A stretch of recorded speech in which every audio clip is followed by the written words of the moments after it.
Mi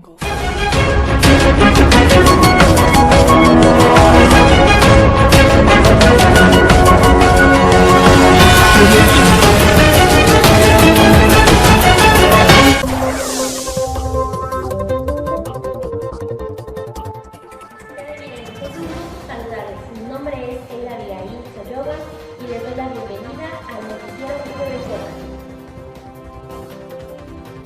Hablaremos de los hechos más importantes que se realizaron en el gobierno de Lázaro Cárdenas del Río en la educación. Comenzamos con la reportera Marta, que está ubicada en la zona de las altas montañas. Saludos a todos. Mi nombre es Marta Sopilcepagua. Aquí me encuentro desde las altas montañas. Les transmitiré desde aquí un poco de la información a todos los televidentes que nos escuchan y que nos ven. En el año de 1934, el Congreso de la Unión aprobó la propuesta del Partido Nacional Revolucionario de modificar el artículo 3º constitucional.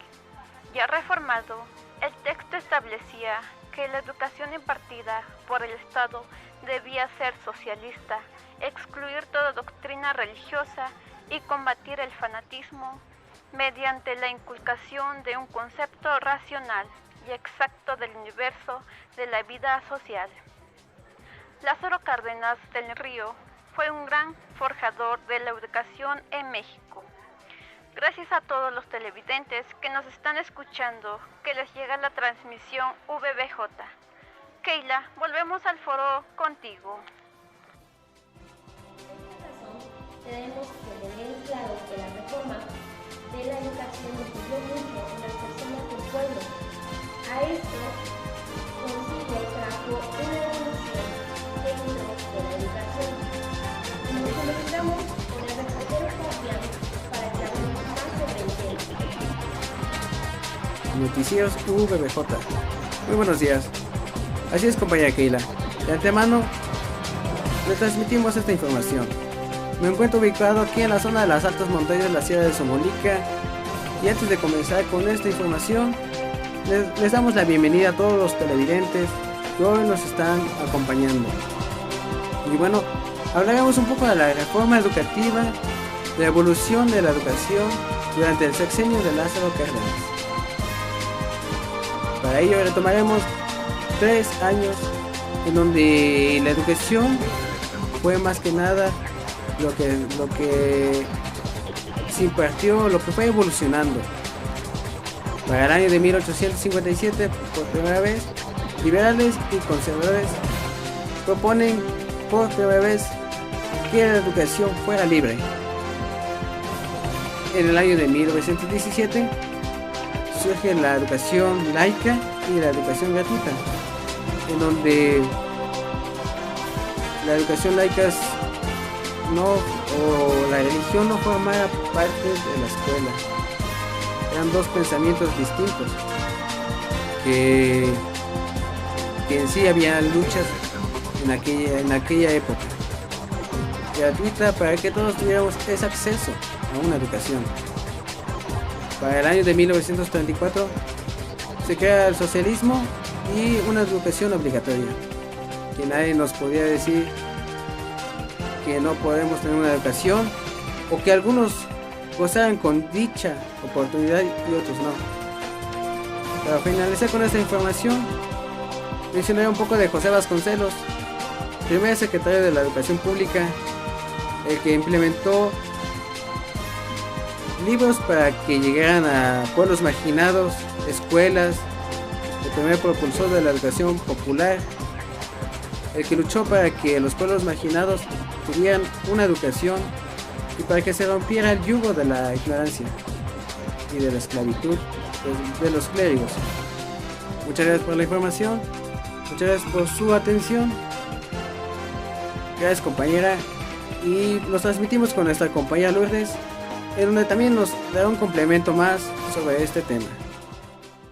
Muy buenos días, querido público, y muchas gracias, compañero Fabián, por cederme la palabra. En este día hablaremos un poco de la creación de los libros de la SEP, iniciando por ¿cuándo se crearon los libros de la SEP? Una fecha en la que se crearon los libros de la SEP fue el 12 de febrero de 1959, en manos del presidente Adolfo López Mateo. Creó por decreto la Comisión Nacional de Libros de Textos Gratuitos, en la cual CONALITEP fue encargado de fijar con apego a la metodología que siguieran todos los reglamentos y los programas respectivos. En segunda parte tenemos, ¿quién inventó los libros de la escuela?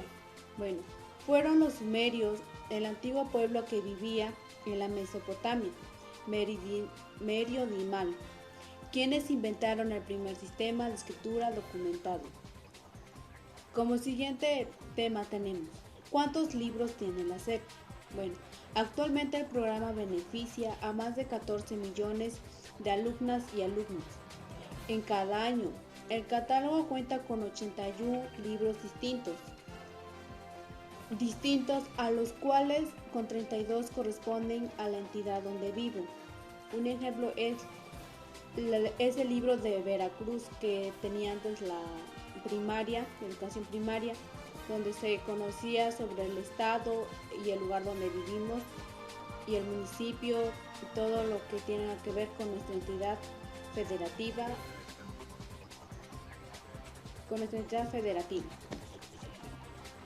Dándole seguimiento a este reportaje, seguimos con el tema ¿cómo era antes la SEP?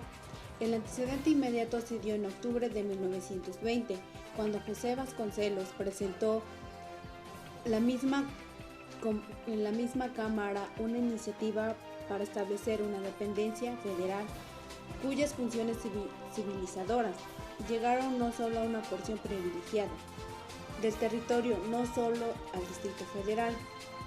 Como último tenemos, ¿cómo era la educación en México antes de la SEP? La educación en México prehispánico era lo que antes de la SEP. En cuanto a la educación, se realizaba con base a la agricultura, la religión, la guerra y la astronomía. Se creó un sistema de escritura que generalmente que empiezan a escribir en fibras de maguey, ante y cuero. Ha tenido una gran revolución la SEP de acuerdo al paso de los tiempos, y también se creó el artículo 3 donde la educación básica tenía que ser gratuita y obligatoria. Sin más que decir, muchas gracias por su atención y regresamos con la compañera Kaili. Muy buenos días. Gracias, compañeros, por habernos dado el contexto sobre los hechos más importantes que han surgido en la educación. A esto mismo nos transmitiremos con los demás compañeros David y Esmeralda para concretar esta información. Yo soy José David y ahora hablaremos sobre la educación socialista del general Lázaro Cárdenas del Río. El general Cárdenas, quien fue gobernador de Michoacán y presidente de México, fue un firme defensor de dar a la población indígena acceso a la educación y el desarrollo. Implementó políticas para hacer que la educación estuviera disponible para la población indígena y trabajó para garantizar que fueran incluidas en la sociedad mexicana. Entiende que la población indígena ha estado excluida de la sociedad durante demasiado tiempo y que es importante darles las mismas oportunidades que a los demás mexicanos. Gracias a sus esfuerzos, la población indígena pudo beneficiarse de la educación y el desarrollo y se convirtió en una parte integral de la sociedad mexicana. Es sabida la importancia de diversos grupos indígenas que residen a lo largo y ancho de nuestro país. Años atrás el indígena era excluido de la sociedad mexicana. Existía, pero bajo ninguna consideración, porque se pensaba que no tenía sentido incluirlo por su ignorancia. La educación socialista vino a incorporar a los indígenas a la vida normal. 2 experiencias pedagógicas dieron testimonio a la inclusión indígena. Por una parte, el proyecto Carapa, que pretendía implementar un programa que permitiera enseñar a leer y escribir a los elementos de la aritmética en idioma purépecha y castellano, mientras que el proyecto Tarasco buscaba algo parecido, pero agregándole la lucha social en fin de mejorar las condiciones de vida. El escenario durante el periodo de Lázaro Cárdenas nos muestra un intento por consolidar los diferentes grupos indígenas y la sociedad muestra como única sociedad, aunque se observe en las diferentes comunidades, tradiciones y costumbres, lengua propia, ideología, entre otros. En dos palabras, cultura propia que nos sigue identificando como sociedad única. Para concluir, hemos visto el origen y la preocupación por la educación indígena. De igual forma, el rumbo que esta ha tenido. Ellos nos orienta a seguir analizando y reconstruyendo los hechos históricos de mayor envergadura en México han ocurrido. Muchas gracias.